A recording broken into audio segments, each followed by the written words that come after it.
Hi everyone, welcome to week 3, my multimedia discussion for mpa510 with Dr. Sundstrom. I will be going over Chester Barnard's theory, and we will be talking about the functions of the executive, the essential rules, strengths and weaknesses, and the application in the real world. Here we're going to talk about Chester Barnard's operations of organization. He stressed the importance of formal versus informal communication and the need for a chain of command and levels of management. He believed that this type of setup of management could streamline communication, and employees have to have trust from their management and believe that they have their best interests at heart. If not, the informal communication, which what we can describe as the lunch talk or the water cooler talk, will take precedent or will take the lead, and the rumors or speculations will spread and they'll become more powerful.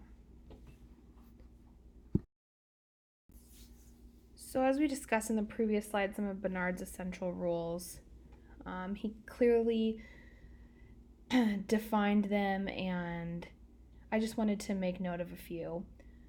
Competence at the top of an organization inherently fosters trust and confidence from the employees.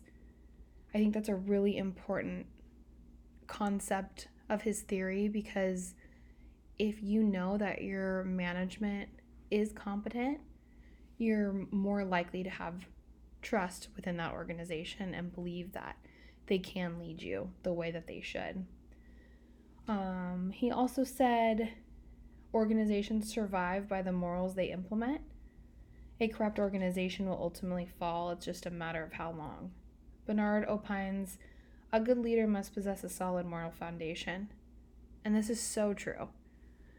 You can tell the leaders who are out looking for themselves and don't have the organization as a whole.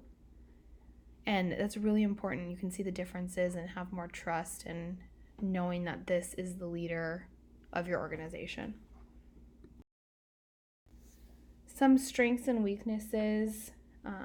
Barnard believed in an outright chain of command structure. I think this is a strength because it fosters organization within the organization.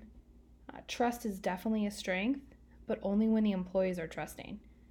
It can definitely be considered a weakness if the employees don't trust the management or the leaders. This also leads to the informal communication where you can see the next picture, by the water cooler, which is a weakness to any organization if the concerns of the employees are fostering rumors or gossip.